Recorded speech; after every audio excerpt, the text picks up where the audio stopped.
ഏറ്റവും സാധാരണമായിട്ടുള്ള 3 രോഗങ്ങളെ ലിസ്റ്റ് ചെയ്യുകയാണെങ്കിൽ ഒന്നാമതായിട്ട് ഡയബറ്റീസ് തന്നെ ആയിരിക്കും, അഥവാ പ്രമേഹമാണ്. ഇത്രയും അധികം ഡയബറ്റീസ് ഇപ്പം തന്നെ കേരളത്തിൽ 4-ൽ 1 മുതിർന്ന ആളെ എടുത്തു കഴിഞ്ഞാൽ അവർക്ക് പ്രമേഹമുണ്ട്. 20 വയസ്സിന് മേളിലുള്ള ആൾക്കാരിൽ 25% പേർക്കും ഡയബറ്റീസ് ഉണ്ടെന്നാണ്. ഏറ്റവും ആദ്യം ഒരു ഡോക്ടറിന്റെ ഉത്തരവാദിത്വം രോഗി പ്രമേഹമായിട്ട് വന്നു കഴിഞ്ഞാൽ അത് ഏത് കാറ്റഗറി ഓഫ് ഡയബറ്റീസിൽ വരുന്നു എന്നുള്ളത് കണ്ടെത്തുക എന്നുള്ളതാണ്. രാത്രിയോളം ഉറങ്ങാതെ ബെഡിൽ കിടന്ന് ഇങ്ങനെ സ്ക്രോൾ ചെയ്യുന്ന ഒരു ശീലം നമ്മൾ പലർക്കും ഉണ്ട്. നമ്മുടെ ബ്രെയിൻ നമ്മുടെ അലേർട്ട് ആയിട്ടിരിക്കാൻ വേണ്ടി ഫോഴ്സ്ഡ് ആക്കുകയാണ്. 12 മണി സമയത്ത് ഓൾമോസ്റ്റ് സീറോയിലോട്ട് അടുക്കേണ്ട കോർട്ടിസോൾ അപ്പോഴും വളരെ ഹൈ ആയിട്ട് കാണുകയാണ്. അപ്പൊ ഇതിലെ ഏറ്റവും ക്രൂഷ്യൽ ആയിട്ടുള്ള കാര്യം ചൂസിങ് ദ റൈറ്റ് പേഷ്യന്റ് എന്നുള്ളതാണ്. അമിതവണ്ണം വളരെ വളരെ വലിയ ഒരു പ്രശ്നമായിട്ട് വന്നിരിക്കുകയാണ് നമ്മുടെ സമൂഹത്തിൽ. അപ്പൊ ഞാൻ ഇത്രേ പറയാൻ ഉദ്ദേശിക്കുന്നുള്ളൂ, എല്ലാ മരുന്നിനും അതിൻ്റെതായിട്ടുള്ള ന്യൂനതകളുമുണ്ട്, എന്നാൽ ഗുണങ്ങളുമുണ്ട്.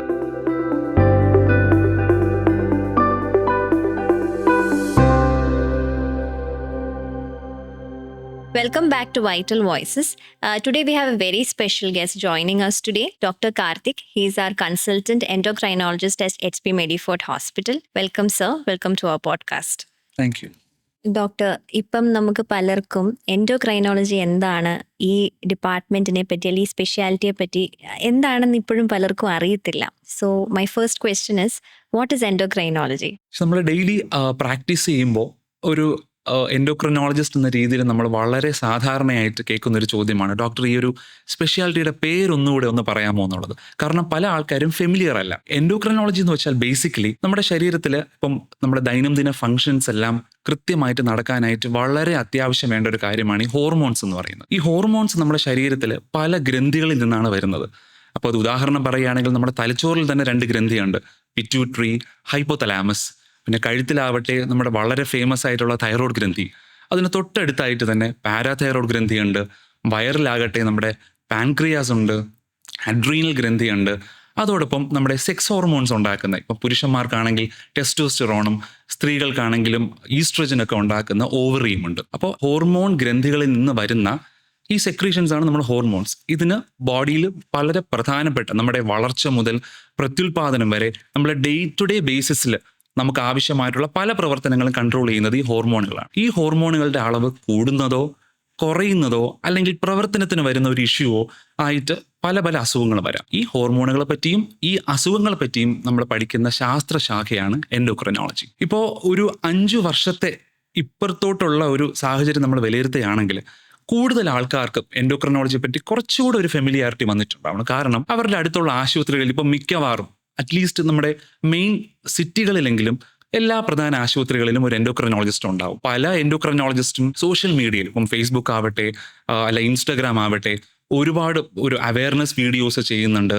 അപ്പോൾ അങ്ങനെ ഇത്തരത്തിലുള്ള ഹോർമോൺ രോഗങ്ങളുടെ ഒരു സൂപ്പർ സ്പെഷ്യലിസ്റ്റ് ആണ് എൻഡോക്രിനോളജിസ്റ്റ് എന്ന ഒരു അവബോധം പതുക്കെയാണെങ്കിലും ആൾക്കാർക്കിടയിൽ ഒന്ന് ഡെവലപ്പ് ചെയ്ത് വരുന്നുണ്ട്. ഒരു 10 വർഷം മുമ്പാണെങ്കിൽ നമ്മുടെ ഒരു നെഞ്ചുവേദന വന്നു കഴിഞ്ഞാൽ ആരും കാർഡിയോളജിസ്റ്റിന്റെ അടുത്ത് ഉടനെ പോകണമെന്നില്ലായിരുന്നു, ഫിസിഷ്യന്റെ അടുത്ത് തന്നെയായിരുന്നു കാണിച്ചിരുന്നത്. എന്നാൽ ഇപ്പം അങ്ങനെയല്ല. ചെറിയൊരു തലവേദനയ്ക്ക് പോലും നമ്മുടെ ഒരു സമൂഹത്തിന്റെ ആദ്യത്തെ ഒരു ടെൻഡൻസി ന്യൂറോളജിസ്റ്റിനെ കാണാനും, ചെറിയൊരു ഗ്യാസിന്റെ ഭാഗമായിട്ടായിരിക്കാം ചിലപ്പോൾ ഒരു നെഞ്ചുവേദന വരുന്നത്, പക്ഷെ ആദ്യം കാണുന്ന ആരെയാണ്? കാർഡിയോളജിസ്റ്റിനെ. അപ്പോൾ അതുപോലെ തന്നെ ഒരു സ്ലോലി ഒരു ട്രെൻഡ് നമ്മളും കാണുന്നുണ്ട്. ഒരു ഡയബറ്റീസ് അല്ലെങ്കിൽ തൈറോയ്ഡ് രോഗങ്ങൾ നമ്മൾ കൃത്യമായിട്ടൊരു കൺട്രോൾ വരുന്നില്ലെങ്കിൽ അവർ തന്നെ ഇതിന്റെ സൂപ്പർ സ്പെഷ്യലിസ്റ്റ് എൻഡോക്രിനോളജിസ്റ്റ് ആണെന്ന് തിരിച്ചറിഞ്ഞ് നമ്മളിപ്പോൾ കാണാൻ വരാറുണ്ട്. ഡോക്ടറിന്റെ പ്രാക്ടീസിൽ കോമൺ ആയിട്ട് കാണുന്ന ഡിസീസസ് ഏതൊക്കെയാണ്? അപ്പോൾ ഞാൻ നേരത്തെ കുറച്ചധികം എൻഡോക്രിനോളജി എൻഡോക്രൈൻ ഗ്ലാൻഡുകളുടെ പേര് പറഞ്ഞു. ഇവയിൽ ഓരോ ഹോർമോൺ റിലേറ്റഡ് ആയിട്ടുള്ള അസുഖവും നമ്മുടെ പ്രാക്ടീസിൽ കാണാറുണ്ട്. എങ്കിൽ തന്നെയും ഏറ്റവും സാധാരണമായിട്ടുള്ള 3 രോഗങ്ങളെ ലിസ്റ്റ് ചെയ്യുകയാണെങ്കിൽ ഒന്നാമതായിട്ട് തീർച്ചയായിട്ടും ഡയബറ്റീസ് തന്നെ അഥവാ പ്രമേഹമാണ്. ഇപ്പോൾ നമുക്കറിയാം, ഇപ്പോൾ നമ്മുടെ ലേറ്റസ്റ്റ് ഇപ്പോൾ പഠനങ്ങളൊക്കെ ഇപ്പം ICMRന്റെ പഠനങ്ങളിലാണെങ്കിലും പറയുന്നത്, ഇപ്പോൾ കേരളത്തിൽ മുതിർന്ന ആൾക്കാർ, അതായത് 20 വയസ്സിന് മേളിലുള്ള ആൾക്കാരിൽ 25% പേർക്കും ഡയബറ്റീസ് ഉണ്ടെന്നാണ്. അപ്പോൾ അത്രയും സാധാരണമായി കഴിഞ്ഞു പ്രമേഹം. അപ്പോൾ ഓഫ് കോഴ്സ് നമ്മുടെ സമൂഹത്തിന്റെ പരിച്ഛേദമായിരിക്കുമല്ലോ നമ്മുടെ OP യിലും വരുന്നത്. എനിക്ക് തോന്നുന്നു ഒരു 70 മുതൽ 75% വരെ ആൾക്കാരും ഒരു ദിവസം OP യിൽ വരുന്നത് ഡയബറ്റീസിന്റെ തന്നെ പല വകഭേദങ്ങളും ഉണ്ട്. പക്ഷെ ടൈപ്പ് 2 ഡയബറ്റീസ്, അതായത് മുതിർന്നവരിൽ നമ്മൾ സാധാരണ കാണുന്ന ഡയബറ്റീസുമായിട്ടാണ് ഏറ്റവും അധികം ആൾക്കാർ വരുന്നത്. ഇനി രണ്ടാമതാണ് തൈറോയിഡ് രോഗങ്ങൾ. ഇപ്പോൾ തൈറോയിഡിന്റെ ഹോർമോൺ അളവ് കുറയുന്നത് അഥവാ ഹൈപ്പോ തൈറോയിഡിസം, പിന്നെ ഹോർമോണിന്റെ അളവ് കൂടുന്ന ഹൈപ്പർ തൈറോയിഡിസം, പിന്നെ തൈറോയിഡ് മുഴകൾ, അതായിരിക്കും എനിക്ക് തോന്നുന്നു രണ്ടാമത് ഏറ്റവും കൂടുതലായിട്ട്. മൂന്നാമത് അമിതവണ്ണം. അമിതവണ്ണം അത്രയും സാധാരണമാണ് നമുക്കിടയിൽ. ഇപ്പം ഇദ്ദേഹത്തിന് തന്നെ അറിയായിരിക്കും, നമ്മുടെ ഫാമിലിയിലുള്ള ജസ്റ്റ് ഒന്ന് എടുത്തു നോക്കിയാൽ കഴിഞ്ഞ് നമ്മുടെ ഒരു ബോഡി മാസ് ഇൻഡെക്സ് വെച്ച് നോക്കുമ്പം 80 മുതൽ 90% പേർക്കും ഓവർ വെയ്റ്റോ അല്ലെങ്കിൽ അമിതവണ്ണം അഥവാ ഒബീസിറ്റി കാറ്റഗറിയിലും വരുന്നതായിരിക്കും. അപ്പോൾ ഈ 3 അസുഖങ്ങളാണ് ഏറ്റവും സാധാരണയായിട്ട് ഒരു ഒ പിയിൽ നമ്മുടെ കാണാനായിട്ട് വരുന്നത്. ഡോക്ടറിന്റെ ഒ പിയിൽ പെക്യൂലിയർ ആയിട്ട് എന്തെങ്കിലും അല്ലെ യുണീക്ക് ആയിട്ട് എന്തെങ്കിലും ഒരു കേസ് ഇതുപോലെ വന്നിട്ടുണ്ടോ? അപ്പോൾ തീർച്ചയായിട്ടും ഇപ്പോൾ ഡയബറ്റീസിന് ഇപ്പം സാധാരണയായിട്ട് ഇപ്പോൾ ഈ 3 അസുഖങ്ങളുടെ പറഞ്ഞല്ലോ, ഇപ്പം ഡയബറ്റീസ് ആകട്ടെ, തൈറോയ്ഡ് രോഗങ്ങളാകട്ടെ, അല്ലെങ്കിൽ അമിതവണ്ണം ആകട്ടെ, ഇതിൽ തന്നെ ഡയബറ്റീസിൽ തന്നെ വളരെയധികം കാരണങ്ങൾ കൊണ്ട് പ്രമേഹം ഡെവലപ്പ് ചെയ്യാം. ഏറ്റവും സാധാരണയായിട്ട് നമ്മൾ കാണുന്നതാണ് ടൈപ്പ് 2 ഡയബറ്റീസ് അഥവാ നമ്മുടെ ഇൻസുലിന്റെ പ്രവർത്തനക്ഷമത കുറവ് കാരണം വരുന്ന ഡയബറ്റീസ്. ഇതിൽ തന്നെ കുറച്ചധികം അപൂർവ ഇനം വേരിയൻസ് ഉണ്ട്. ഇപ്പോൾ ഉദാഹരണത്തിൽ കുട്ടികളിൽ ജനിതകമായിട്ട് വരുന്ന ഒരു ഡയബറ്റീസ് നമ്മുടെ മോഡി എന്ന് പറയും, maturity onset diabetes in young. അപ്പോൾ അതായത് ഇപ്പൊ അച്ഛനിലോ അമ്മയിലോ കുഞ്ഞു പ്രായത്തിൽ തന്നെ ഡയബറ്റീസ് ചില ജനിതക മാറ്റങ്ങൾ കാരണം, ജനറ്റിക് ആയിട്ടുള്ള മാറ്റങ്ങൾ കാരണം പ്രമേഹം വരാം. അപ്പൊ അത്തരത്തിൽ ഉള്ള ഒരു മാറ്റം അച്ഛനിലോ അമ്മയിലോ ഉണ്ടെങ്കിൽ അതേപടി അത് കുട്ടികളിലോട്ടും പടർന്നു വരാം. അപ്പൊ അത് ഒരു 15, 20, 25 വയസ്സിന് താഴെയായിട്ട് ഡയബറ്റീസ് വരുമ്പോൾ നമുക്ക് അത്തരത്തിലുള്ള അപൂർവ ഇനം ഡയബറ്റീസിനെ പറ്റി നമ്മൾ എപ്പോഴും മനസ്സിൽ വെക്കണം. അതോടൊപ്പം പക്ഷേ കുട്ടികളിൽ ഇപ്പോഴും ഏറ്റവും അധികം വരുന്ന ഡയബറ്റീസ് ടൈപ്പ് 1 ഡയബറ്റീസ് ആണ്. അതായത് പൂർണ്ണമായിട്ടും ഇൻസുലിൻ്റെ ഉൽപാദന ശേഷി നമ്മുടെ പാൻക്രിയാസിന് ഇല്ലാതെ വരുന്ന ഒരു സാഹചര്യം. സോ അതൊക്കെ കുറച്ചുകൂടെ ടൈപ്പ് 2 ഡയബറ്റീസിനെ വെച്ച് നോക്കുമ്പം ലെസ് കോമൺ ആയിട്ട് കുറച്ചുകൂടെ അപൂർവമായിട്ട് വരുന്നതാണ്. ഇനി വളരെ അപൂർവമായിട്ട് വരുന്ന തൈറോയ്ഡ് രോഗങ്ങളും അതോടൊപ്പം തന്നെ കോർട്ടിസോൾ പോലെയുള്ള ഹോർമോണിൻ്റെ ആധിക്യം കാരണം വരുന്ന ഒബീസിറ്റി എല്ലാം കുറച്ചുകൂടെ റെയറർ ആയിട്ടുള്ള വേർഷൻസ് ആണ്. അപ്പോൾ ഈ പറഞ്ഞ 3 അസുഖങ്ങൾക്ക് അപ്പുറം തന്നെ ഇപ്പം അഡ്രീനൽ ഗ്രന്ഥി, നമ്മുടെ പിറ്റ്യൂട്ടറി ഗ്രന്ഥി, ഇവയിൽ നിന്നും പലതരത്തിലുള്ള ഹോർമോൺ വരുന്നുണ്ട്. ഉദാഹരണത്തിന് നമ്മുടെ ശരീരത്തിന് ഒരു ദിവസം മുന്നോട്ട് കൊണ്ടുപോകുന്നതിന് ഏറ്റവും അധികം വേണ്ട ഹോർമോണിലൊന്നാണ് കോർട്ടിസോൾ. പലരും സ്ട്രെസ് ഹോർമോൺ എന്നുള്ള രീതിയിലായിരിക്കും കോർട്ടിസോളിനെ അറിയുക. ഈ കോർട്ടിസോളിന്റെ അളവ് കുറയുന്നത് വഴി അഡ്രീനൽ ഇൻസഫിഷ്യൻസി എന്ന് പറയുന്ന ഒരു രോഗമുണ്ട്. അതൊക്കെ കുറച്ചുകൂടെ അപൂർവമായിട്ട് നമുക്ക് കാണുന്നതാണ്. അതൊക്കെ പലപ്പോഴും ഈ രോഗനിർണയം വൈകി പലതരം കോംപ്ലിക്കേഷനിലും ചിലപ്പം ജീവന് തന്നെ ഭീഷണി അയക്കാവുന്ന അവസ്ഥയിൽ പലപ്പോഴും നമ്മളെടുത്ത് വരുന്ന ആൾക്കാരുണ്ട്. ഇതുപോലെ തന്നെയാണ് പിറ്റ്യൂട്ടറി ഗ്രന്ഥിയിൽ. ഇനി ശരീരത്തിൽ കാൽഷ്യത്തിൻ്റെ അളവ് കൂടുന്നതും കുറയുന്നതും, അതായത് പാരാതൈറോയ്ഡ് ഗ്രന്ഥികളുടെ അസുഖത്തിൻ്റെ സംബന്ധമായിട്ട് വരുന്ന രോഗങ്ങളുണ്ട്. ഇനി പ്രായമായ സ്ത്രീകൾക്കും പുരുഷന്മാർക്കും അപൂർവമായിട്ട് അതിനു മുമ്പ് ഒരു 30 വയസ്സിലും 40 വയസ്സിലുമുള്ള ആൾക്കാർക്ക് തന്നെ എല്ലുകളുടെ ബലം കുറയുന്ന ഓസ്റ്റിയോപോറോസിസ് എന്ന് പറഞ്ഞ രോഗവും നമുക്ക് ഈ ഒരു ഹോർമോൺ രോഗത്തിന്റെ ഗണത്തിൽ പെടുത്താവുന്നതാണ്. നമ്മളിപ്പം ഈ സർ ഇപ്പം പറഞ്ഞല്ലോ, നമ്മുടെ ഈ ഡയബറ്റീസ് അല്ലെങ്കിൽ ഈ തൈറോയിഡ് പ്രോബ്ലംസ്, ഇതിനെല്ലാം നമ്മൾ മെഡിസിൻസ് ലൈഫ് ലോങ് കഴിക്കണം എന്ന് ഉണ്ടോ? അത് മെയിൻലി എനിക്കൊരു ഒറ്റ വാക്കിൽ ഉത്തരം പറയുക കുറച്ച് ബുദ്ധിമുട്ടാണ്. കാരണം പ്രധാനമായിട്ടും അത് എന്ത് തരം അസുഖം ആണെന്നുള്ളത്. ഇപ്പം ഞാൻ പറഞ്ഞു, പ്രമേഹം എല്ലാം ടൈപ്പ് 1 ഡയബറ്റീസ് അല്ല, എല്ലാം ടൈപ്പ് 2 ഡയബറ്റീസ് അല്ല. ഏറ്റവും ആദ്യം ഒരു ഡോക്ടറിന്റെ ഉത്തരവാദിത്വം ഒരു രോഗി പ്രമേഹമായിട്ട് വന്നു കഴിഞ്ഞാൽ അത് ഏത് കാറ്റഗറി ഓഫ് ഡയബറ്റീസിൽ വരുന്നു എന്നുള്ളത് കണ്ടെത്തുക എന്നുള്ളതാണ്. കാരണം പ്രമേഹം നമുക്കറിയാം, പലർക്കും ഒരു ജീവിതകാലം മുഴുവൻ മരുന്നോ അല്ലെങ്കിൽ ഭക്ഷണ രീതിയിലാണെങ്കിലും, ഒരു മൈൽഡ് ഡയബറ്റീസ് ആണെങ്കിൽ ഭക്ഷണ രീതി കൊണ്ടോ അല്ലെങ്കിൽ മരുന്ന് കൊണ്ടോ നമുക്ക് ചികിത്സിക്കേണ്ട ഒരു അസുഖമാണ് പ്രമേഹം. എന്നാൽ വളരെ അപൂർവമായിട്ട് നമുക്ക് താൽക്കാലികമായിട്ട് ഷുഗർ കൂടുകയും പിന്നീട് കുറച്ചു കാലം കഴിഞ്ഞ് നോർമലായിട്ടും വരുന്ന തരത്തിലുള്ള പ്രമേഹത്തിന്റെ വകഭേദമുണ്ട്. ഒരു ക്ലാസിക്കൽ എക്സാമ്പിൾ പറയുകയാണെങ്കിൽ സ്റ്റിറോയിഡ് ഇൻഡ്യൂസ്ഡ് ഡയബറ്റീസ് എന്ന് പറയും. അതായത് പ്രമേഹം ബേസിക്കലി ഇല്ലാത്തൊരു മനുഷ്യൻ പല കാരണങ്ങൾക്ക് വേണ്ടിയും ഇപ്പം സ്റ്റിറോയിഡ് മരുന്നുകൾ ഉപയോഗിക്കാറുണ്ട്. അത് ചിലപ്പം ശ്വാസമുട്ടലിന് വേണ്ടിയിട്ടായിരിക്കാം, വാതരോഗത്തിന്റെ ഭാഗമായിട്ടായിരിക്കാം, എന്തെങ്കിലും ഒരു അലർജി പ്രശ്നത്തിന് വേണ്ടിയുമായിരിക്കാം. ഈ സ്റ്റിറോയിഡ് എന്ന് പറയുന്നത് നമ്മുടെ ശരീരത്തിലെ ഗ്ലൂക്കോസിന്റെ അളവ് കൂട്ടുന്നതിന് വളരെ നൊട്ടോറിയസ് ആയിട്ടുള്ള ഒരു മരുന്നാണ്. പക്ഷേ അത് പല അസുഖങ്ങളുടെയും ഒരു ലൈഫ് സേവിങ് മെഡിക്കേഷൻ കൂടെയാണ്. അതുകൊണ്ട് ഒരിക്കലും സ്റ്റിറോയിഡ് എന്ന് പറയുന്നതിന് ഒരു മോശം വശം മാത്രം കാണേണ്ടതില്ല. വളരെ വളരെ അധികം ഗുണവശങ്ങളുള്ള മെഡിസിനാണ്. പക്ഷെ അതിൻ്റെ ഒരു പാർശ്വഫലമാണ് ബ്ലഡിലെ ഗ്ലൂക്കോസിന്റെ അളവ് കൂട്ടുക അല്ലെങ്കിൽ പ്രമേഹം വരാനുള്ള സാധ്യത കൂട്ടുക എന്നുള്ളത്. അപ്പോൾ ഇത്തരത്തിൽ സപ്പോസ് ഒരാൾക്ക് ഒരു 3 മാസമോ 4 മാസമോ സ്റ്റിറോയിഡ് എടുക്കേണ്ട ഒരു രോഗാവസ്ഥ വന്നു. നമ്മൾ സ്റ്റിറോയിഡ് എടുക്കുന്ന സമയത്ത് ആളുടെ ഷുഗർ കൂടാം. എന്നാൽ പുള്ളിക്കാരന് ഒരു ബാക്ക്ഗ്രൗണ്ടിൽ ഒരു പ്രമേഹം വരാനുള്ള തരത്തിലുള്ള ഒരു ലൈഫ് സ്റ്റൈൽ ഒന്നുമില്ലായിരുന്നു. നല്ല അച്ചടക്കമുള്ള ഭക്ഷണ രീതിയാണ്, വ്യായാമം കൃത്യമായിട്ട് ചെയ്യുന്നു, പാരമ്പര്യമായിട്ട് ഡയബറ്റീസ് ഒന്നും വരാനുള്ള ഒരു റിസ്ക് ഒന്നുമില്ല. അത്തരത്തിലുള്ള ഒരാൾക്ക് സ്റ്റിറോയിഡ് കൊണ്ട് മാത്രം ഷുഗർ കൂടിയതാണെന്നുണ്ടെങ്കിൽ ആ മരുന്ന് നമ്മൾ മാറ്റിക്കഴിയുമ്പോൾ, അസുഖം ഭേദമായി മരുന്ന് മാറ്റുമ്പോൾ സ്വാഭാവികമായിട്ടും ഷുഗർ തിരിച്ച് നോർമൽ അവസ്ഥയിലോട്ട് വരും. അതുപോലെ മറ്റൊരു കാറ്റഗറിയാണ് പാൻക്രിയാസ് അസുഖം, ഇപ്പം പാൻക്രിയാസ് ഗ്രന്ഥിയിൽ വരുന്ന ഒരു ഇൻഫ്ലമേഷൻ, അത് നമ്മൾ മദ്യപാനം കൊണ്ടോ നമ്മുടെ പിത്താശയത്തിലുള്ള കല്ലിന്റെ പ്രശ്നം കാരണമോ പല കാരണങ്ങൾ കൊണ്ട് പാൻക്രിയറ്റൈറ്റിസ് വരാം. പാൻക്രിയറ്റൈറ്റിസ് ഒക്കെ വരുമ്പോൾ ആൾക്ക് ഇതേ കണക്ക് ഇൻസുലിന്റെ ഉൽപ്പാദനം സ്വാഭാവികമായിട്ട് താൽക്കാലികമായിട്ടൊന്ന് കുറയുകയും ഷുഗറിന്റെ ലെവൽ കുറച്ചൊന്ന് കൂടാനും വഴിയുണ്ട്.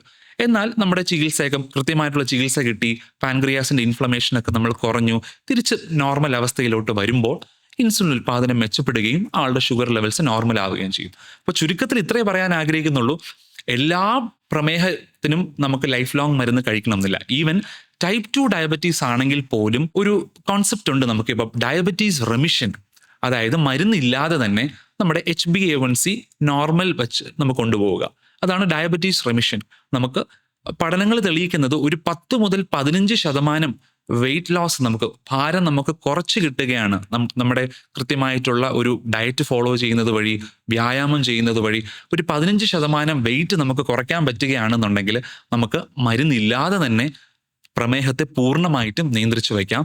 അത് ഒരുപാട് സിവിയർ പ്രമേഹം അല്ല എന്നുണ്ടെങ്കിൽ, ഒരു HbA1c ഒക്കെ ഒരു 7%, 8% ഒക്കെ ആയിട്ട് രോഗനിർണയം നടത്തപ്പെടുന്ന ആൾക്കാർക്ക് വളരെ ഭംഗിയായിട്ട് തന്നെ നമുക്ക് ലൈഫ് സ്റ്റൈൽ മെഡിക്കേഷനിലൂടെ തന്നെ നമുക്ക് ഇനിഷ്യലി ആദ്യ തുടക്കത്തിൽ കുറച്ച് മരുന്നിന്റെ സപ്പോർട്ട് വേണ്ടി വന്നേക്കാം. പക്ഷേ ലോങ് റണ്ണിൽ തുടർച്ചയായിട്ട് ജീവിതകാലം മൊത്തം അവർ മരുന്ന് എടുക്കണം എന്നുള്ളത് അർത്ഥമില്ല. So basically the one word answer is depends from person to person. ഇപ്പോൾ നമ്മൾ ഒത്തിരി സ്ട്രെസ്ഫുൾ ആയിട്ടുള്ള ഒരു സിറ്റുവേഷനിലാണ് എല്ലാവരും ജീവിക്കുന്നത് അല്ലേ? ഈ സ്ട്രെസ്സ് കാരണം നമുക്ക് ഒരു ഹോർമോണൽ ഇംബാലൻസോ അല്ലെങ്കിൽ ഒരു ഹോർമോണൽ ഡിസീസോ വരാനുള്ള ചാൻസ് ഉണ്ടോ? തീർച്ചയായിട്ടും വളരെ വാലിഡ് ആയിട്ടുള്ള ഒരു ക്വസ്റ്റ്യൻ ആണ്. കാരണം നമ്മുടെ ഇപ്പോഴത്തെ ഒരു ജീവിതശൈലി, നമ്മുടെ ജോലി സംബന്ധമായിട്ട് മാത്രമല്ല, നമ്മുടെ ഈവൻ നമ്മൾ കഴിക്കുന്ന പലതരം ഭക്ഷണങ്ങളും പ്രോസസ്ഡ് ഫുഡ് പോലും നമ്മൾ ഇത്തരത്തിലുള്ള ഒരു സ്ട്രെസ്സിലേക്ക് നയിക്കുന്നു എന്നുള്ള പഠനങ്ങളുണ്ട്. അപ്പോൾ ബേസിക്കലി സ്ട്രെസ് എന്ന് പറയുമ്പം അതിന് ഒരുപാട് ഘടകങ്ങളുണ്ട്. അതിലൊരു പ്രധാനപ്പെട്ട ഒരു വിങ് ആണ് നമ്മുടെ ഹോർമോൺസ് എന്ന് പറയുന്നത്. ഞാൻ നേരത്തെ തന്നെ സ്ട്രെസ് ഹോർമോണിനെ പറ്റി സൂചിപ്പിച്ചു, കോർട്ടിസോൾ. ഈ അഡ്രീനൽ ഗ്രന്ഥിയിൽ നിന്ന് വരുന്ന ഒരു കോർട്ടിസോളിന് പല അവയവങ്ങളിലും ഗുണപരമായിട്ടും എന്നാൽ ഒരു മോശം വശമുള്ള തരത്തിലുള്ള ഒരു ഇഫക്റ്റ് ഉണ്ടാകുന്നുണ്ട്. അതിൽ ഒരു പ്രധാന കാരണം ഞാനിപ്പോൾ ഒന്ന് സൂചിപ്പിക്കാം.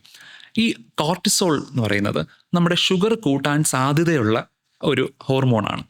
അപ്പം സാധാരണ നമ്മുടെ ശരീരത്തിൽ കോർട്ടിസോളിൻ്റെ ഒരു ഉൽപ്പാദനം എങ്ങനെയാണ് വരുന്നതെന്ന് വെച്ച് കഴിഞ്ഞാൽ, നമ്മൾ എണീക്കുമ്പോൾ, നമുക്ക് ഉറക്കത്തിൽ നിന്ന് എണീക്കുമ്പോൾ നമുക്ക് വളരെ അലേർട്ട്നെസ്സും പെട്ടെന്ന് നമ്മൾ ആക്ടിവിറ്റി ലെവൽ പെട്ടെന്ന് ഉയരുകയും ചെയ്യുന്ന ഒരു സമയമാണ്.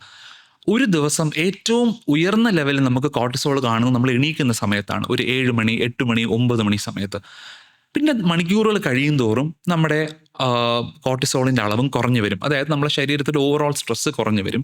രാത്രി നമ്മൾ ഉറങ്ങാൻ പ്രതീക്ഷിക്കുന്ന സമയം ഒരു 11 മണി 11:30 മണി ആ സമയമാകുമ്പോഴേക്കും കോർട്ടിസോൾ ഓൾമോസ്റ്റ് 0 അടുത്ത ലെവലിലേക്ക് താഴും. എന്നാൽ ഇപ്പോൾ എങ്ങനെയാണ് സംഭവിക്കുന്നത്, നമ്മുടെ ഉറക്കത്തിൻ്റെ പാറ്റേൺ മാറി. പല ആൾക്കാരും ഇപ്പം നൈറ്റ് ഷിഫ്റ്റ് വർക്കറുണ്ട്, അല്ലാതെ തന്നെ ഇപ്പം മൊബൈലിലാണെങ്കിലും റീൽസ് ഒക്കെ സ്ക്രോൾ ചെയ്തിട്ട് രാത്രിയോളം ഉറങ്ങാതെ ബെഡിൽ കിടന്ന് ഇങ്ങനെ സ്ക്രോൾ ചെയ്യുന്നൊരു ശീലം നമ്മൾ പലർക്കും ഉണ്ട്. അപ്പോൾ ഈ കാരണങ്ങളൊക്കെ കൊണ്ട് തന്നെ നമുക്ക് നമ്മുടെ ബ്രെയിൻ നമ്മുടെ അലേർട്ടായിട്ടിരിക്കാൻ വേണ്ടി ഫോഴ്സ്ഡ് ആക്കുകയാണ്. അപ്പം അലേർട്ട് ആകുമ്പോൾ നമുക്ക് കോർട്ടിസോൾ ഹോർമോൺ കൂടിയേ തീരുള്ളൂ. അപ്പോൾ 12 മണി സമയത്ത് ഓൾമോസ്റ്റ് 0 അടുക്കേണ്ട കോർട്ടിസോൾ അപ്പോഴും വളരെ ഹൈ ആയിട്ട് കാണുകയാണ്. അതോടൊപ്പം തന്നെയാണ് രാത്രി ഭക്ഷണം കഴിക്കുന്ന ശീലമുള്ളത്. പലരും ലേറ്റ് നൈറ്റിൽ ഇപ്പം സ്വിഗ്ഗി സൊമാറ്റോ ഒക്കെ ഓർഡർ ചെയ്യുകയും ഈവൻ വീട്ടിൽ തന്നെയുള്ള സ്നാക്സ് ഒക്കെ എടുത്ത് കഴിക്കുകയും ചെയ്യുന്നത് വളരെ സാധാരണയായിട്ടുള്ള ഒരു സമയമാണ്. അപ്പം ഡൈജഷൻ ആക്റ്റീവായിട്ട് നടന്നുകൊണ്ടിരിക്കുമ്പോഴും ഈ കോർട്ടിസോളിൻ്റെ അളവ് ഉയർന്നിരിക്കും.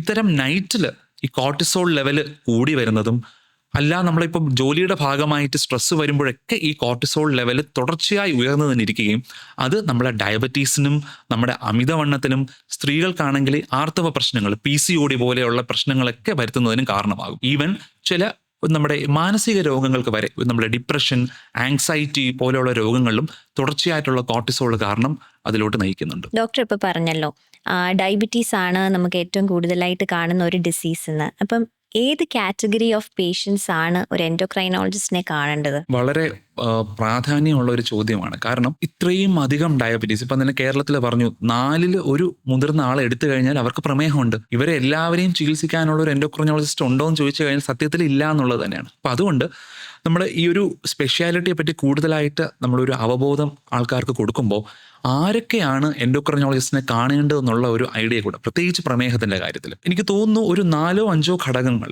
പ്രമേഹ രോഗികളിൽ ഉണ്ട് എന്നുണ്ടെങ്കിൽ അവർ തീർച്ചയായിട്ടും ഒരു എൻഡോക്രിനോളജിസ്റ്റിനെ കാണിച്ചിരിക്കണം. ഒന്ന്, ഏറ്റവും പ്രധാനം, ആദ്യമായിട്ട് ഡയബറ്റീസിൻ്റെ രോഗനിർണയം നടത്തുമ്പോൾ, ഇപ്പോൾ പലപ്പോഴും ഇപ്പം നമ്മൾ ഒ പിയിൽ കാണുമ്പോൾ അവർ ഒരു പാക്കേജിൻ്റെ ഭാഗമായിട്ട് ടെസ്റ്റ് ചെയ്യുന്നതായിരിക്കാം. അപ്പോഴായിരിക്കും അവർ ആദ്യമായിട്ട് ജീവിതത്തിൽ അറിയുന്നത് അയ്യോ എനിക്ക് പ്രമേഹമുണ്ട്, അല്ലെങ്കിൽ ഒരു ഓപ്പറേഷന് വേണ്ടിയിട്ട് ഹോസ്പിറ്റലിൽ അഡ്മിറ്റ് ആകുമ്പോഴായിരിക്കാം. അപ്പോൾ ഇതിൻ്റെ പ്രാധാന്യം എന്താണെന്ന് വെച്ച് കഴിഞ്ഞാൽ, ഞാൻ നേരത്തെ പറഞ്ഞു പലതരത്തിലുള്ള പ്രമേഹമാവാം അദ്ദേഹത്തിന്. ചിലതാണെന്നുണ്ടെങ്കിൽ നമുക്ക് ഗുളിക വെച്ച് ഒന്നോ പരമാവധി 2 ഗുളിക വെച്ച് വളരെ മികച്ച രീതിയിൽ നമുക്ക് കൺട്രോൾ ചെയ്തെടുക്കാൻ പറ്റുന്നതാണ്. എന്നാൽ ചിലതാണെങ്കിൽ ഗുളിക വർക്ക് ചെയ്യത്തില്ല, അവർക്ക് ഇൻസുലിൻ കിട്ടിയേ തീരുള്ളൂ. അപ്പോൾ അങ്ങനെയുള്ളൊരു രോഗിക്ക് നമ്മൾ ആ കാര്യം തിരിച്ചറിഞ്ഞില്ല എന്നുണ്ടെങ്കിൽ അവരെ നമ്മൾ വെറുതെ ഗുളികയും കൊടുത്തുകൊണ്ടിരിക്കുകയായിരിക്കും. അവർക്ക് വിചാരിച്ച ഒരു റിസൾട്ട് കിട്ടുകയില്ല, അവർ ഉടൻ തന്നെ കോംപ്ലിക്കേഷനിലോട്ട് എൻഡപ്പ് ചെയ്യുകയും ചെയ്യും. അപ്പോൾ ഡയബറ്റീസിൻ്റെ തുടക്കത്തിൽ അത് ഏത് തരം പ്രമേഹമാണ്, എന്തൊക്കെയാണ് ഇദ്ദേഹത്തിന് ഡയബറ്റീസിന് പുറമേയുള്ള അസുഖം, ഇദ്ദേഹത്തിൻ്റെ കിഡ്നിയുടെ പ്രവർത്തനം എങ്ങനെയുണ്ട്, വേറെ ഹൃദ്രോഗം എന്തെങ്കിലും ഉണ്ടോ? കാരണം നമ്മുടെ ചികിത്സ ജസ്റ്റ് ഷുഗറിൻ്റെ ലെവൽ മാത്രം വെച്ചിട്ടല്ല നമ്മൾ ഏത് മരുന്നാണ് ഇദ്ദേഹത്തിന് കൊടുക്കുന്നത് എന്നുള്ളത് തീരുമാനിക്കുന്നത്. മറ്റു പല ഘടകങ്ങളും നോക്കിയിട്ട് we are treating the patient as a whole. Just blood റിസൾട്ടിനല്ല ചികിത്സിക്കുന്നത്. സോ അതിന് ഏറ്റവും മികച്ച രീതിയിൽ ചികിത്സ ഒരു പേഷ്യൻറ്റിൻ്റെ മൊത്തത്തിലുള്ള കാര്യങ്ങൾ കണക്കിലെടുത്ത് കൊടുക്കാൻ ഒരു endocrinologist would be the best person that I feel. Okay, അതാണ് ഒന്നാമത്തെ ഘട്ടം. ഇനി രണ്ടാമത്തത്, വർഷങ്ങളായിട്ട് ചികിത്സ എടുത്തുകൊണ്ടിരിക്കുകയാണ്, പക്ഷേ ഒരു രീതിയിലും കൺട്രോൾ ആവുന്നില്ല. അവർക്ക് ഓൾറെഡി കോംപ്ലിക്കേഷൻ വന്നു കഴിഞ്ഞു. മൂത്രം ടെസ്റ്റ് ചെയ്യുമ്പം അതിലൂടെ പ്രോട്ടീൻ നഷ്ടപ്പെടുന്നു, കണ്ണിന് ചെറിയ കാഴ്ച മങ്ങലൊക്കെ ഉണ്ട്, കാലിലൊക്കെ നല്ല പുകച്ചിലും ന്യൂറോപ്പതിയുടെ ലക്ഷണങ്ങളുണ്ട്. വളരെ സാധാരണയായിട്ട് നമ്മൾ ഒ പിയിൽ കാണുന്നതാണ്. അപ്പോൾ ഇത്തരത്തിലോട്ടുള്ള ഒരു ഘട്ടത്തിൽ പേഷ്യൻ്റ് എത്തുന്നതിൻ്റെ മെയിൻ കാരണം തന്നെ ഇത്രയും വർഷത്തെ അവരുടെ ഷുഗർ കൺട്രോൾ പ്രോപ്പർ ആയിരുന്നില്ല എന്നുള്ളതാണ്. അടുത്ത ഒരു സ്റ്റെപ്പ്, ഇനി പല ഡയബറ്റീസിൻ്റെ കോംപ്ലിക്കേഷൻ്റെയും പ്രശ്നം എന്താണെന്ന് വെച്ച് കഴിഞ്ഞാൽ, ഒരിക്കൽ അതൊന്ന് എസ്റ്റാബ്ലിഷ് ആയി കഴിഞ്ഞാൽ നമുക്ക് പരിപൂർണമായിട്ട് ഒറിജിനൽ അവസ്ഥയിലോട്ട് കൊണ്ടുപോകാൻ ചിലപ്പം പറ്റിയെന്ന് വരില്ല. പക്ഷേ വലിയൊരു ശതമാനം ആൾക്കാർക്കും അത് ഫർദർ ഒന്ന് പ്രോഗ്രസ് ചെയ്തിട്ട് അവരുടെ ക്രിയാറ്റിനിൻ ജസ്റ്റ് ഒന്ന് ഉയർന്നിട്ടുണ്ടാവാം, പക്ഷേ അതിനെ ഒന്ന് നമുക്കൊരു ഡയാലിസിസ് വേണ്ട രീതിയിലോ അല്ലെങ്കിൽ ബാക്കി കിഡ്നി സപ്പോർട്ട് വേണ്ട രീതിയിലോ ഉള്ള ഒരു സാഹചര്യം ആവുന്നത് നമുക്ക് തടയാൻ പറ്റും. ആ ഒരു ഘട്ടത്തിലെങ്കിലും നമുക്ക് കൃത്യമായിട്ടുള്ള ചികിത്സ അവർക്ക് കൊടുക്കാൻ പറ്റിക്കഴിഞ്ഞാൽ. സോ ഓൾറെഡി കോംപ്ലിക്കേഷൻ ഡെവലപ്പ് ചെയ്ത് കഴിഞ്ഞ് ഷുഗർ കൺട്രോൾ ബുദ്ധിമുട്ടായിട്ടിരിക്കുന്ന രോഗികൾക്ക്. മൂന്നാമത്തത്, കുട്ടികളിൽ പ്രമേഹം വരികയാണെന്നുണ്ടെങ്കിൽ വളരെ പ്രധാനം. പണ്ട് ഞാൻ ഒരു MBBS ഒക്കെ പഠിച്ചിരുന്ന ഒരു സമയത്ത് നമ്മൾ അധ്യാപകർ പഠിപ്പിക്കുന്നത്, കുട്ടികളിൽ പ്രമേഹമാണോ, always think of type 1 diabetes. ഞാൻ നേരത്തെ പറഞ്ഞതുപോലെ നമ്മളെ ശരീരത്തിൽ ഉണ്ടാവുന്ന ആൻറ്റിബോഡി തന്നെ നമ്മളെ ശരീരത്തിലെ പാൻക്രിയാസിൽ നിന്നുണ്ടാക്കുന്ന ഇൻസുലിൻ ഉൽപ്പാദന സെല്ലുകളെ, കോശങ്ങളെ നശിപ്പിക്കുന്നത് വഴി ഇൻസുലിൻ ഇല്ലാതെ വരികയും ജീവിതകാലം മൊത്തം ഇൻസുലിൻ എടുക്കേണ്ടി വരികയും ചെയ്യുന്ന ഒരു രോഗാവസ്ഥയാണ് ടൈപ്പ് 1 ഡയബറ്റീസ്. എന്നാൽ ഇന്നിപ്പോൾ നമ്മുടെ കുട്ടികളിൽ തന്നെ അമിതവണ്ണം വളരെ സാധാരണയായിട്ട് വരുന്നു. മുമ്പ് നമ്മുടെ മുതിർന്ന ആൾക്കാരിൽ കണ്ടുവരുന്നു എന്ന് പറഞ്ഞ ടൈപ്പ് 2 ഡയബറ്റീസ് പോലും നമ്മളിപ്പോൾ കുട്ടികളിൽ, ഈവൻ കഴിഞ്ഞ ദിവസം 2 കുട്ടികൾ 9 വയസ്സും 11 വയസ്സും ഉള്ള കുട്ടികൾക്ക് ടൈപ്പ് 2 ഡയബറ്റീസ് ആണ്. പലപ്പോഴും കണ്ടുവരുന്നത് 10 വയസ്സിലും 12 വയസ്സിലും ഒക്കെ രോഗനിർണയം നടത്തപ്പെടും. കുട്ടികളിലാണോ അപ്പം ടൈപ്പ് 1 എന്നങ്ങ് ലേബൽ ചെയ്യപ്പെട്ട് അവരങ്ങ് ഇൻസുലിൻ അങ്ങ് ചികിത്സിക്കുകയാണ്. അവർ 3-4 വർഷമൊക്കെ ഇൻസുലിൻ എടുത്തു, പെട്ടെന്ന് ഷുഗർ കുറഞ്ഞു പോകുന്നു, അങ്ങനെ ഹോസ്പിറ്റലൈസ്ഡ് ആവേണ്ടി വരുന്നു, ഒരിക്കലും ഷുഗർ കൺട്രോൾ ആകുന്നില്ല. ആ പ്രയാസങ്ങളായിട്ട് നമ്മളടുത്ത് വരുമ്പോഴാണ് ആളെ കാണുമ്പോൾ തന്നെ അറിയാം ഇച്ചിരി വണ്ണമുള്ള കുട്ടിയാണ്, ഇൻസുലിൻ്റെ പ്രവർത്തനക്ഷമത കുറയുന്നതിൻ്റെ ലക്ഷണങ്ങളൊക്കെ ശരീരത്തിൽ കാണാം. ആ മാറ്റങ്ങൾ കാണുമ്പോൾ തന്നെ ടൈപ്പ് 2 ആണോ എന്നുള്ളൊരു സംശയം നമുക്ക് വരികയും പരിശോധനകൾ ചെയ്യുമ്പോഴായിരിക്കും അറിയുന്നത് ഇത് ഇൻസുലിൻ വേണ്ട തരത്തിലുള്ള പ്രമേഹമല്ല, നമുക്ക് ഗുളിക വെച്ച് വളരെ വേഗത്തിൽ നമുക്ക് കൺട്രോൾ ചെയ്തെടുക്കാൻ പറ്റുന്നു എന്നുള്ളതാണ്. കുട്ടികളുടെ പ്രമേഹം വരുമ്പോൾ എപ്പോഴും നമ്മൾ ശ്രദ്ധിക്കണം. കാരണം വളരെ നമുക്ക് ട്രീറ്റ് ചെയ്യാനും ഫോളോ അപ്പ് ചെയ്യാനും കുറച്ച് ബുദ്ധിമുട്ടുള്ള ഒരു വിഭാഗമാണ് കുട്ടികൾ. കാരണം നമ്മൾ പറയുന്ന ഡയറ്റൊക്കെ പലപ്പോഴും കുട്ടികൾ ഫോളോ ചെയ്യാൻ പറ്റിയെന്ന് വരത്തില്ല. വ്യായാമത്തിൻ്റെ കാര്യത്തിലാണെങ്കിലും ഏറ്റക്കുറച്ചിലുകൾ ഉണ്ടാവാം. സോ അവർക്ക് കൃത്യമായ ഡയഗ്നോസിസ് കിട്ടുന്നു എന്നുള്ളത് ഏറ്റവും പ്രധാനമാണ്. ഇനി ചില വിശേഷ ഗ്രൂപ്പുകളുണ്ട്. ഉദാഹരണത്തിന് പ്രഗ്നൻസി ടൈമിൽ, പ്രഗ്നൻസി നമുക്കറിയാം അമ്മയിൽ ഉണ്ടാകുന്ന ചെറിയ ഗ്ലൂക്കോസ് വേരിയേഷൻ പോലും കുട്ടിയുടെ വളർച്ചയും വെയിറ്റ് ഗെയിനെയും പിന്നെ അത് സിസേറിയൻ ആണോ സുഖപ്രസവമാണോ എന്നുള്ളതിനൊക്കെ നിർണ്ണയിക്കുന്നുണ്ട്. സോ വളരെ നാരോ റേഞ്ചിൽ തന്നെ നമ്മുടെ ഗ്ലൂക്കോസ് ലെവൽ മെയിൻറ്റെയിൻ ചെയ്തുകൊണ്ട് പോകേണ്ട ഒരു ഘട്ടമാണ് പ്രഗ്നൻസി. അപ്പം നമ്മളതിനെ ജസ്റ്റേഷണൽ ഡയബറ്റീസ് എന്ന് പറയാം. അതായത് പ്രഗ്നൻസിയിൽ ആദ്യമായിട്ട് വരുന്ന പ്രമേഹം. ഇനി നേരത്തെ ഒരു പ്രമേഹം ടൈപ്പ് 1 ടൈപ്പ് 2 ഡയബറ്റീസോ ഉള്ള ഒരു സ്ത്രീ തന്നെ ഗർഭിണിയാവാം. അത്തരത്തിൽ വളരെ സ്ട്രിക്റ്റ് ആയിട്ട് നമുക്ക് കൺട്രോൾ ചെയ്യേണ്ട ഒരു സമയമാണ് പ്രഗ്നൻസി. ആ ഒരു ഘട്ടത്തിലും ഒരു എൻഡോക്രിനോളജിസ്റ്റിന്റെ ഫോളോ അപ്പ് വളരെ അത്യന്താപേക്ഷിതമാണ്. ഇനി പാൻക്രിയാസ് ഗ്രന്ഥിയുടെ പ്രശ്നം കാരണം വരുന്നത്. അതും കൺട്രോൾ ചെയ്യാൻ വളരെ ബുദ്ധിമുട്ടാണ്. ഏറ്റക്കുറച്ചിലുകൾ ഇന്ന് രാവിലെ 400 ആണെങ്കിൽ ഉച്ചയാകുമ്പോഴേക്കും 60 പോകും. അത്രയും ഫ്ലക്ച്വേഷൻസ് വരുന്ന ഒരു തരം ഡയബറ്റീസാണ് പാൻക്രിയാസ് ഗ്രന്ഥിയുടെ അസുഖം കാരണം വരുന്ന ഡയബറ്റീസ്, പാൻക്രിയറ്റൈറ്റിസിൻ്റെ ഭാഗമായിട്ട്. അതും തീർച്ചയായിട്ടും എൻഡോക്രൈനോളജിസ്റ്റിനെ ഒന്ന് കാണേണ്ടതാണ്. പിന്നീട് ഈ നൂതന ചികിത്സാ രീതികൾ, ഇപ്പം ഡയബറ്റീസിന് തന്നെ നമുക്ക് ചികിത്സ ഇവോൾവ് ചെയ്തുകൊണ്ടിരിക്കുകയാണ്. ഓരോ വർഷവും പുതിയ ടെക്നോളജി, പുതിയ മരുന്നുകളൊക്കെ നമുക്കിപ്പം അവൈലബിൾ ആയിക്കൊണ്ടിരിക്കുകയാണ്. അപ്പോൾ അത്തരത്തിൽ തന്നെ നമുക്കിപ്പോൾ ഓരോ നേരം ഗ്ലൂക്കോമീറ്ററിലൂടെ കൈകുത്തി രക്തം എടുക്കാതെ നമുക്കിപ്പം കണ്ടിന്യൂസ് ഗ്ലൂക്കോസ് മോണിറ്ററിങ് അവൈലബിൾ ആണ്. നമുക്കൊരു പാച്ച് നമ്മുടെ കയ്യിലോ വയറിലോ ഒന്ന് സ്റ്റിക്ക് ചെയ്ത് വെക്കുന്നത് വഴി നമുക്ക് ജസ്റ്റ് ഒരു മൊബൈൽ വഴിയോ ഡിവൈസ് വഴിയോ സ്കാൻ ചെയ്തെടുക്കുന്നത് വഴി കംപ്ലീറ്റ്ലി നമുക്ക് ബ്ലഡ്ലെസ് ആയിട്ട് തന്നെ ടെസ്റ്റ് ചെയ്യാം. അപ്പോൾ കൃത്യമായിട്ടുള്ള നമ്മുടെ ഷുഗറിൻ്റെ പാറ്റേൺ നമുക്ക് അറിയുന്നത് വഴി ചികിത്സ മെച്ചപ്പെടുത്താൻ സാധിക്കും. അതോടെ ഇൻസുലിൻ പമ്പ്, പിന്നെ പുതിയ ഇഞ്ചക്ഷൻ മരുന്നുകൾ നമുക്ക് അവൈലബിൾ ആണ്. നമ്മുടെ വെയിറ്റ് കുറയ്ക്കാനും പ്രമേഹത്തെ വളരെ ഭംഗിയായിട്ട് കൺട്രോൾ ചെയ്യാനും ഉള്ള പുതിയ മരുന്നുകൾ അവൈലബിൾ ആണ്. സോ അത്തരത്തിലുള്ള നൂതന ചികിത്സാ രീതികളും സാങ്കേതിക വിദ്യയും നമുക്ക് പ്രയോഗിക്കണമെങ്കിലും ഒരു എൻഡോക്രൈനോളജിസ്റ്റിനെ ഫോളോ അപ്പ് ചെയ്താൽ കുറച്ചുകൂടെ ഉത്തമമായിരിക്കും. ഡോക്ടർ ഇപ്പോൾ പറഞ്ഞല്ലോ ഒബിസിറ്റീനെ പറ്റി. ഇപ്പം മാർക്കറ്റിൽ പലതരം മെഡിസിൻസ് അവൈലബിൾ ആണ്. മോഞ്ചാരോ, ഒസെംപീക്ക് അങ്ങനെയൊക്കെ പറയുന്ന മെഡിസിൻസ്. അതിനെപ്പറ്റി കുറേ കോൺട്രവേഴ്സീസും നടക്കുന്നുണ്ട്. അക്കോർഡിംഗ് ടു യു, സാറിന് എന്താണ് തോന്നുന്നത്? Is it better that we take this medicine or അതിൻ്റെ പ്രോസ് ആൻഡ് കോൺസ് അങ്ങനെ എന്തെങ്കിലും ഉണ്ടോ? ഇത്തരം ഞാനിപ്പോൾ സൂചിപ്പിച്ചതേ ഉള്ളൂ പുതിയ ചികിത്സാ രീതികൾ. അതിൽ പ്രധാനപ്പെട്ട 2 മരുന്നാണ് ഇദ്ദേഹം ഇപ്പം പറഞ്ഞത്. ടിർസിപ്പറ്റൈഡ് അഥവാ മോഞ്ചാരോ എന്നുള്ളൊരു ബ്രാൻഡ് നെയിമിലാണ് നമുക്കിപ്പം ഉള്ളത്. പിന്നെ സെമാഗ്ലൂട്ടൈഡ്, അത് പല ഗുളിക രൂപത്തിലുണ്ട്, ഇഞ്ചക്ഷൻ രൂപത്തിലുണ്ട്. ഇഞ്ചക്ഷൻ രൂപത്തിൽ പറഞ്ഞതാണ് ഒസംബിക്. നമുക്ക് ഗുളിക രൂപത്തിലുള്ളത് റിബൽസിസ് എന്നുള്ള ഒരു ബ്രാൻഡിലാണ് നമുക്കിപ്പം അവൈലബിൾ ആയിട്ടുള്ളത്. അപ്പോൾ ഇതിലെ ഏറ്റവും ക്രൂഷ്യലായിട്ടുള്ള കാര്യം ചൂസിങ് ദ റൈറ്റ് പേഷ്യൻ്റ് എന്നുള്ളതാണ്. ഇപ്പം എല്ലാ ആൾക്കാരും ഇപ്പം പലപ്പോഴും നമ്മളിപ്പോൾ വെസ്റ്റേൺ മീഡിയയിലാണെങ്കിലും ട്വിറ്ററിലൊക്കെ ആണെങ്കിലും ഓരോ റിപ്പോർട്ട്സ് കാണുന്നു. ഈ മരുന്ന് എടുത്തിട്ട് ഇന്ന പ്രശ്നം ഇദ്ദേഹത്തിന് വന്നു, പാൻക്രിയാസിൻ്റെ പ്രശ്നം വന്നു. ഉടൻ തന്നെ ഈ മരുന്നിൻ്റെ മേലൊരു ചോദ്യചിഹ്നം വരികയാണ്, അയ്യോ ഈ മരുന്ന് സേഫ് ആണോ? അപ്പോൾ നമ്മൾ കുറച്ചുകൂടെ ഡെപ്തിൽ ആ വിവരത്തെപ്പറ്റി നമ്മൾ വായിക്കുകയാണെങ്കിൽ മനസ്സിലാവുന്നത് വളരെ ഓവർ ദ കൗണ്ടർ, അതായത് ഡോക്ടറിൻ്റെ പ്രിസ്ക്രിപ്ഷൻ ഇല്ലാതെ ഒരുപാട് പേര് വണ്ണത്തിന് നല്ലതാണ് എന്നുള്ളത് പറഞ്ഞിട്ട് വെറുതെ കടയിൽ പോയിട്ട് ഈ മരുന്ന് മേടിക്കുന്നു, ഉപയോഗിക്കുന്നു. പല ആൾക്കാർക്കും പ്രയാസങ്ങൾ വരുന്നു. ഇത് കേൾക്കുന്ന എല്ലാവരോടും പറയുന്നു, ഒരു ഡോക്ടറിൻ്റെ സൂപ്പർവിഷനിൽ മാത്രമേ ഇത്തരം മരുന്നുകൾ യൂസ് ചെയ്യാവുള്ളൂ. അതിൻ്റെ പ്രധാന കാരണം there is an eligibility criteria. ആർക്കൊക്കെയാണ് ഇത് ഉപയോഗിക്കേണ്ടത് എന്നുള്ളതിന് കൃത്യമായ മാനദണ്ഡങ്ങളുണ്ട്. ആർക്ക് ഉപയോഗിച്ചു കൂടാ എന്നുള്ളതിനെ പറ്റിയുമുണ്ട്. ഇപ്പം മുമ്പ് ഒരു പാൻക്രിയാസ് രോഗം വന്നിട്ടുള്ള ഒരാൾ, ഒരു മദ്യപാനിയായിരുന്നു, മുമ്പ് പാൻക്രിയറ്റൈറ്റിസ് വന്നിട്ടുണ്ട്. അദ്ദേഹം ഇപ്പോഴും മദ്യപാനം തുടരുകയാണ്. അപ്പോൾ ആ ഒരു മനുഷ്യൻ ഇപ്പോൾ ഈ മോഞ്ചാരോയോ അല്ലെങ്കിൽ ഒസംബിക്കോ എടുക്കുകയാണെങ്കിൽ ഭാവിയിലും പാൻക്രിയറ്റൈറ്റിസ് വരാനുള്ളൊരു സാധ്യതയുണ്ട്. അതുപോലെ ജനിതകമായിട്ട് വരുന്ന ചില ക്യാൻസറുകളൊക്കെ ഉണ്ട്. ആ ഒരു തൈറോയിഡിൽ വരുന്ന ഒരു മിഡിലറി തൈറോയിഡ് ക്യാൻസർ എന്നൊക്കെ പറഞ്ഞ ചില വേരിയൻസ് ഉണ്ട്. അത്തരത്തിൽ സ്വന്തമായിട്ടോ അല്ലെങ്കിൽ കുടുംബത്തിൽ ആർക്കെങ്കിലുമോ പ്രയാസങ്ങൾ ഉണ്ടെന്നുണ്ടെങ്കിൽ ഈ മരുന്ന് എടുക്കാൻ പാടുള്ളതല്ല. മറ്റൊരു അസുഖവും ഈ മരുന്ന് എടുക്കാനേ പാടില്ല എന്നുള്ള ഒരു സാഹചര്യം ഉണ്ടാക്കുന്നില്ല. അതായത് കോൺട്രാ ഇൻഡിക്കേഷൻ മറ്റൊന്നുമില്ല. പിന്നെ ചില സാഹചര്യങ്ങളിൽ ഇത് എടുക്കുമ്പോൾ കുറച്ച് ശ്രദ്ധിക്കണം. അതായത് ഓൾറെഡി ദഹനക്കേടുള്ളവരിൽ അല്ലെങ്കിൽ ഈ കുടലിനെ ബാധിക്കുന്ന ചില അസുഖങ്ങളൊക്കെ ഉള്ളവരിൽ നമ്മൾ ഈ മരുന്ന് കുറച്ച് ശ്രദ്ധയോടെ മാത്രമേ ഉപയോഗിക്കാവുള്ളൂ. ഇതാദ്യം തന്നെ ഞാൻ അതിൻ്റെ കോൺസിനെ പറ്റിയാണ് അല്ലെങ്കിൽ ശ്രദ്ധിക്കേണ്ട കാര്യങ്ങളെ പറ്റിയാണ്.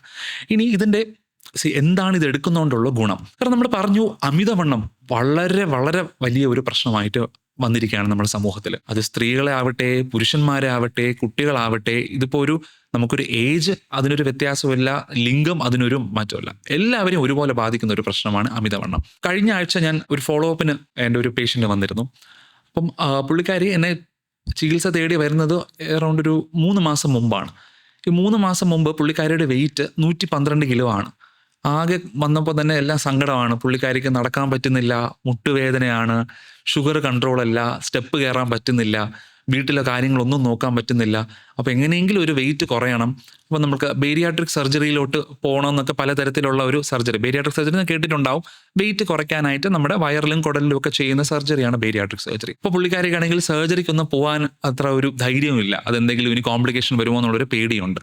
അപ്പോൾ ആകെ ചുരുക്കത്തിൽ പറഞ്ഞാൽ ഒരു ഡിപ്രസ്ഡ് ആയിട്ട് വളരെ വളരെ ലോ മൂഡിലാണ് പുള്ളിക്കാരി വന്നത്. അപ്പോൾ ടെസ്റ്റൊക്കെ ചെയ്തു, പ്രമേഹമുണ്ട്, ഫാറ്റി ലിവർ ഉണ്ട്, സ്ലീപ്പ് ആപ്നിയ, ഉറങ്ങുമ്പോഴൊക്കെ ഞെട്ടി എണീക്കുന്ന ഓക്സിജൻ്റെ അളവ് കുറഞ്ഞു പോകുന്ന ആ ഒരു പ്രയാസമുണ്ട്. അപ്പോൾ പുള്ളിക്കാരിക്ക് ഈ ഒരു മരുന്നിൻ്റെ ഒരു ഓപ്ഷൻ കൊടുത്തു. നമ്മളിപ്പോൾ നോക്കിയപ്പോൾ അത് എടുത്തുകൂടാ എന്ന് പറയുന്ന സാഹചര്യം ഒന്നുമില്ല, ആൾക്ക് കോൺട്രാ ഇൻഡിക്കേഷൻ ഒന്നുമില്ല, ഫുള്ളി എലിജിബിൾ ആണ്. പുള്ളിക്കാരിക്ക് പറഞ്ഞു കൊടുത്തു, ഭക്ഷണം നിയന്ത്രണമൊക്കെ പറഞ്ഞു കൊടുത്തു. പക്ഷെ പുള്ളിക്കാരിക്ക് ഓൾറെഡി പല ഡയറ്റീഷ്യനൊക്കെ കണ്ടിട്ടുള്ളതാണ്. ഡയറ്റൊക്കെ പുള്ളിക്കാരിയുടെ കയ്യിലുണ്ട്. പക്ഷേ ക്രേവിങ് കാരണം അതൊന്നും ഫോളോ ചെയ്യാൻ പറ്റുന്നില്ല. വളരെ സാധാരണയായിട്ട് നമ്മൾ കേൾക്കുന്ന ഒരു പ്രശ്നമാണ്. ഡയറ്റൊക്കെ പറയാം, എന്തൊക്കെയാണ് കഴിക്കേണ്ടതെന്ന് അറിയാം, പക്ഷേ ഒരു ദോശയിലൊന്നും ഒതുങ്ങാൻ പറ്റുന്നില്ല. എനിക്ക് 3-4 ദോശയൊക്കെ വരുന്നു. ഇടയ്ക്ക് സ്വീറ്റ്സും ഐസ്ക്രീമും ഒക്കെ കഴിക്കാനുള്ള ക്രേവിങ് വരുന്നു. എത്ര വിചാരിച്ചിട്ടും പറ്റുന്നില്ല. ഇത്രയും വെയിറ്റ് ഉള്ളതുകൊണ്ട് ഒട്ട് എക്സസൈസോ ജിമ്മിലൊന്നും പോകാനും പറ്റുന്നില്ല. വളരെ സാധാരണയായിട്ടുള്ള സിറ്റുവേഷൻ. അപ്പോൾ ഈ പുള്ളിക്കാരിക്ക് ഇത് കാര്യങ്ങളൊക്കെ എക്സ്പ്ലെയിൻ ചെയ്ത് കൊടുത്തതിന് ശേഷം ഞാൻ ഈ മരുന്നൊന്ന് തുടങ്ങുകയുണ്ടായി. മരുന്ന് തുടങ്ങി ഒരു 2 ആഴ്ച ആയപ്പോൾ തന്നെ കൃത്യമായിട്ട് ആൾക്ക് ഡയറ്റ് എല്ലാം ഫോളോ ചെയ്യാൻ പറ്റും. കാരണം ഈ മരുന്ന് പ്രവർത്തിക്കുന്നത് നമ്മുടെ തലച്ചോറിൽ നമ്മുടെ വിശപ്പ് നിയന്ത്രിക്കുന്ന ഭാഗത്തെ ആ ഹോർമോണുകളെയൊക്കെ ഒന്ന് കുറച്ച് വയ്ക്കും. അതായത് വിശപ്പ് സ്റ്റിമുലേറ്റ് ചെയ്യുന്ന ഹോർമോണുകളെ കുറയ്ക്കുകയും നമ്മുടെ വിശപ്പ് മതിയായി, അതായത് സറ്റൈറ്റി എന്ന് പറയും, നമ്മൾ ഭക്ഷണം കഴിച്ചത് മതി എന്ന തോന്നലുണ്ടാക്കുന്ന തലച്ചോറിൻ്റെ ഭാഗത്തെ ഉത്തേജിപ്പിക്കുകയും ചെയ്യും. അതോടൊപ്പം നമ്മുടെ ദഹനത്തെ ഒന്ന് സ്ലോ ഡൗൺ ചെയ്യുകയും ചെയ്യും. അപ്പോൾ ഈ മരുന്ന് സ്റ്റാർട്ട് ചെയ്തപ്പോൾ തന്നെ ഞാൻ എഴുതി കൊടുത്ത ഡയറ്റ് അണുവിട അങ്ങോട്ടും ഇങ്ങോട്ടും തെറ്റാതെ പുള്ളിക്കാരിക്ക് ഫോളോ ചെയ്യാൻ പറ്റി. വെയിറ്റ് ഒരു മാസം കൊണ്ട് തന്നെ 5 കിലോ കുറഞ്ഞു. ഇപ്പോൾ ഈ 2.5 മാസം 3 മാസം ഫോളോ അപ്പിന് വന്നപ്പോൾ പുള്ളിക്കാരിയുടെ 11 കിലോ കുറഞ്ഞു. പുള്ളിക്കാരിക്ക് അത്രയും നന്ദിയാണ്. കാരണം ഇപ്പം വീട്ടിലെല്ലാം ഓടി നടന്ന് ചെയ്യാൻ പറ്റുന്നുണ്ട്, സ്റ്റെപ്പ് കയറാൻ പറ്റുന്നുണ്ട്. അപ്പോൾ അത്തരത്തിലുള്ള കാര്യം വലിയൊരു മാറ്റമാണ് പുള്ളിക്കാരിയുടെ ജീവിതത്തിൽ ഉണ്ടാക്കിയത്, അതും ഓപ്പറേഷൻ ഇല്ലാതെ. അപ്പം ഞാൻ ഇത്രേ പറയാൻ ഉദ്ദേശിക്കുന്നുള്ളൂ, എല്ലാ മരുന്നിനും അതിൻ്റേതായിട്ടുള്ള ന്യൂനതകളുമുണ്ട്, എന്നാൽ ഗുണങ്ങളുമുണ്ട്. സോ ഇത് ഉപയോഗിച്ച് പരിചയമുള്ള ഒരു ഫിസിഷ്യനോ എൻഡോക്രിനോളജിസ്റ്റിൻ്റെയോ കീഴിൽ നമ്മുടെ ഗൈഡൻസിൻ്റെ ബേസിസിൽ മാത്രമേ ഈ മരുന്ന് ഉപയോഗിക്കാവുള്ളൂ. അങ്ങനെയാണെന്നുണ്ടെങ്കിൽ ഈ മരുന്നിൻ്റെ ഏറ്റവും മികച്ച രീതിയിലുള്ള ബെനിഫിറ്റ് തന്നെ അവർക്ക് കിട്ടുകയും ചെയ്യും.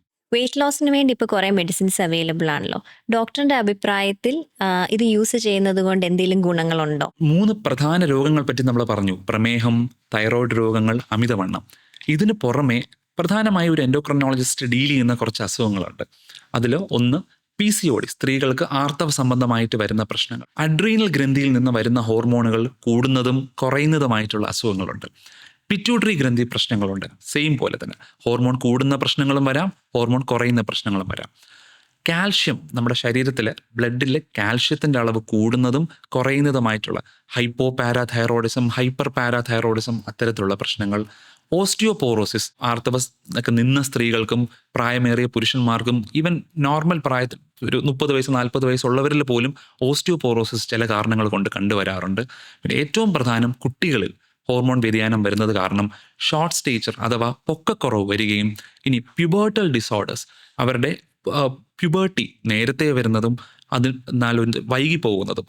പെൺകുട്ടികൾക്കാണെങ്കിൽ 8 വയസ്സിന് മുമ്പായിട്ട് പ്യുബേർട്ടി വരുന്നതിന് നമ്മൾ പ്രിക്കോഷ്യസ് പ്യുബേർട്ടി എന്ന് പറയും. ആൺകുട്ടികൾക്കാണെങ്കിൽ 9 വയസ്സിന് മുമ്പ് വരുന്നതിന്. ഇനി പ്യുബേർട്ടി എത്താൻ വൈകുന്നത്, ഇപ്പം സ്ത്രീകൾക്ക് 13 വയസ്സായിട്ടും അല്ലെങ്കിൽ ആൺകുട്ടികൾക്ക് 14 വയസ്സായിട്ടും പ്യുബേർട്ടിയുടെ വ്യത്യാസം വന്നിട്ടില്ലെങ്കിൽ നമ്മൾ അതിനെ ഡിലേഡ് പ്യുബേർട്ടി എന്ന് പറയും. അപ്പം അത്തരത്തിലുള്ള പ്യുബേർട്ടി സംബന്ധമായിട്ടുള്ള രോഗങ്ങളും എൻഡോക്രിനോളജിക്കുള്ളിൽ തന്നെയാണ് വരുന്നത്. അപ്പോൾ ഡോക്ടർ എന്താണ് എൻഡോക്രൈനോളജി എന്നും എൻഡോക്രൈനോളജിയുടെ സ്കോപ്പിനെ പറ്റി ഞങ്ങൾക്ക് പറഞ്ഞു തന്നതിനും വളരെ നന്ദി.